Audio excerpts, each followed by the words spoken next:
और ओम प्रकाश राजभर जी भी हमारे साथ जुड़ गए हैं। ओम प्रकाश राजभर जी, आप ये कह रहे हैं कि लाल पीला का साथ देके बीजेपी जो है वो नीली पीली हो रही है। कैसे नीली पीली हो रही है? इतनी बड़ी ताकतवर पार्टी से आपकी सीधी टक्कर होने जा रही है और आप कह रहे हैं कि उनके होश फाख्ता हैं आपकी ताकत को देखकर। कैसे इतना बड़ा दावा? बिच्छू छोटा होता है, जब ऊंट को भी डंक मारता है तो उसको भी फिचकुर आ जाता है। मंत्र बहुत छोटा होता है और बड़े बड़े पहलवान को अपने बस में कर लेता है।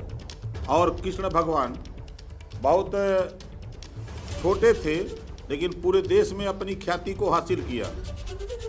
तो किसी को छोटा ना समझा जाए। छोटे अगर होते तो भारतीय जनता पार्टी हमसे समझौता क्यों करती?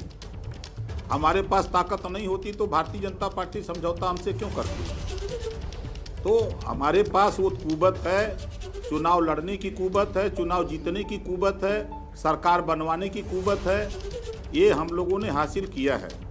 ओम प्रकाश राजभर जी, और आज प्रदेश की जनता, ओम प्रकाश राजभर जी, मेरी दिलचस्पी और मुझे पूरा यकीन है आपके समाज के जितने भी लोग हैं उनकी दिलचस्पी और हिंदुस्तान की जनता की दिलचस्पी अब ये है कि ओम प्रकाश राजभर जी चूंकि अब रैली नहीं कर पाएंगे तो वो कौन सा तरीका है जो अपनाएंगे?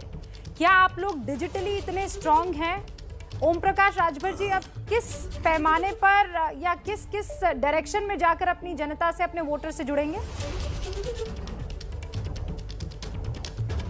कि हम 24 घंटा चुनाव के बाद, जो चुनाव संपन्न होता है उसके बाद हम 24 घंटा चुनावी मूड में रहते हैं।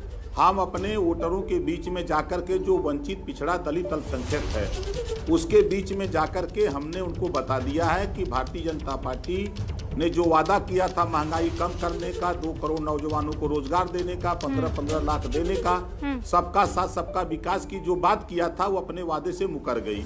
ज्वलंत उदाहरण आप देखिए, 69,000 शिक्षक भर्ती चाहे 68,500 शिक्षक भर्ती में पिछड़े समाज का और दलित समाज का आरक्षण लूट लिया योगी सरकार ने। ये क्या जवाब देंगे? आज प्रदेश में महंगाई से मेरा सवाल नहीं समझ प्रदेश ही नहीं पूरा देश मैं मुद्दों की बात नहीं कर रही हूँ। मुद्दे ही आपको पहुंचाने, आप कैसे पहुंचाएंगे? क्योंकि अगर आप डोर टू डोर कैंपेन भी करेंगे तो 5 लोगों की इजाजत है। मैं वो तरीका, वो जो ऑल्टरनेटिव तरीका है वो कौन सा होने वाला है?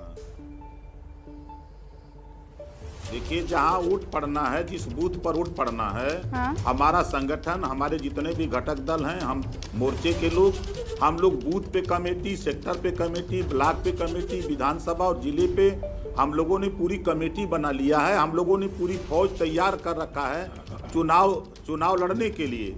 हम लोग खाली, हमारे वोटर, हमारे मतदाता सिर्फ चुनाव की तारीख का इंतजार कर रहे थे। आज चुनाव आयोग ने तारीख का ऐलान कर दिया है। हम लोग पूरी मजबूत हैं।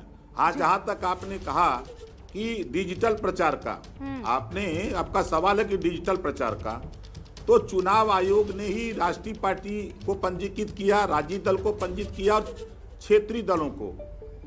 तो चुनाव आयोग को चाहिए कि जो क्षेत्रीय दल हैं, छोटे छोटे दल हैं, उनके पास तो इतने संसाधन नहीं है, उनको अपने हाथ में लेकर के सबको टाइम देना चाहिए था कि भाई आप राष्ट्रीय पार्टी हो तो 1 घंटा हमारे चैनल से आप प्रचार करो, राज्य दल हैं तो उनको आधा घंटा दो, जिसको 15 मिनट दो, 10 मिनट दो, ताकि आप उन्हीं के माध्यम से पूरे प्रदेश में मैसेज जाए, ताकि उनके मतदाताओं तक मैसेज जाए।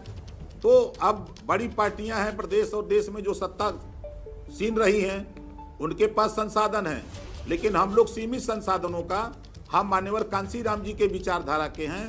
हम 4 पहिए वाले का 2 पैर और 2 पहिए से मुकाबला करने के लिए मेरी सहयोगी रूबिका बार-बार ये सवाल पूछ रही थी, क्योंकि हमारे पैनल में जो विश्लेषक मौजूद हैं वो इस बात को अंडरलाइन कर रहे हैं, रेखांकित कर रहे हैं कि ये जिस तरीके से कोविड के नियमों के अनुरूप प्रचार का तरीका बदला है, इसका खमियाजा छोटे दलों को भुगतना पड़ सकता है। वो दल जिनके पास संसाधन कम है, क्या आपको भी ऐसा लगता है कि आपको इसका खमियाजा भुगतना पड़ेगा? नहीं, कोई खामियाजा नहीं भुगतना पड़ेगा। आप देखिएगा, जब 10 तारीख को काउंटिंग होगी तो उत्तर प्रदेश में पूर्ण बहुमत से माननीय अखिलेश यादव जी मुख्यमंत्री बनने जा रहे हैं। ये हम आपको गारंटी के साथ कह रहा हूं। प्रदेश की जनता बदलाव चाहती है, भारतीय जनता पार्टी की विदाई करना चाहती है। फिर वो फॉर्मूला तो बताइए ना, फिर वो फॉर्मूला तो बताइए जो जीत के फॉर्मूले से पहले आपको जनता के पास पहुंचने के लिए निकालना होगा, क्योंकि अब बड़ी सभाएं, बड़ी रैलियां, पद यात्रा नहीं कर पाएंगे। अब साइकिल रैली नहीं होगी, साइकिल नहीं चलेगी अब सर। तो फिर क्या फॉर्मूला है प्रचार का फॉर्मूला? अब अभी हमारे गांव में जो हमारे वोटर है वो तैयार हैं, वोट देने के लिए वो तैयारी बना लिए हैं।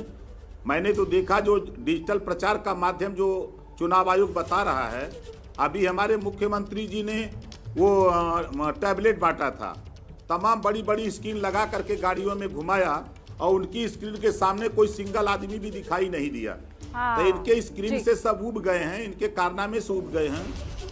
हाँ, ये भरम में भारतीय जनता पार्टी न रहे कि छोटी पार्टियां अपने मैसेज को, अपने संगठन को, अपनी ताकत को पैदा कर चुकी हैं। ये बात वो चुनाव के वोटिंग के दिन ये इसीलिए तो हम कह रहे हैं कि दिलचस्प होगा चुनाव।